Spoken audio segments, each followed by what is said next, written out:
రైలు రానే వస్తుంది. అందరూ రైలెక్కుతారు. తమ తమ సీట్లలో కూర్చుంటారు. పిల్లలేమో తెగ ఉత్సాహంగా ఉంటారు.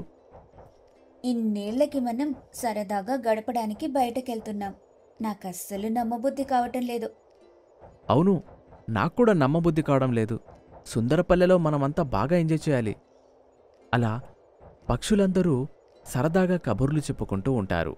ఇంతలో ఒక దొంగ ట్రైన్ ఎక్కుతుంది.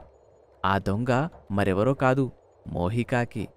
ఎలా అయినా ఈ ట్రైన్లో నేను పెద్ద దొంగతనాన్ని చేయాలి. ఆ దొంగతనంతో నా జీవితమే మారిపోవాలి. ఈ ట్రైన్లో తప్పకుండా ఏదో ఒక పెద్ద కుటుంబం ఉండే ఉంటుంది.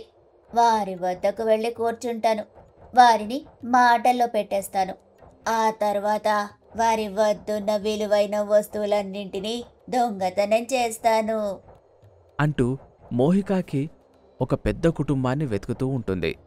అలా వెతుకుతున్న మోహికాకి సారాపావురం, బుజ్జిపావురం మొదలైన పక్షులు కనిపిస్తాయి. చూస్తూ ఉంటే వీరంతా ఒకే కుటుంబంలో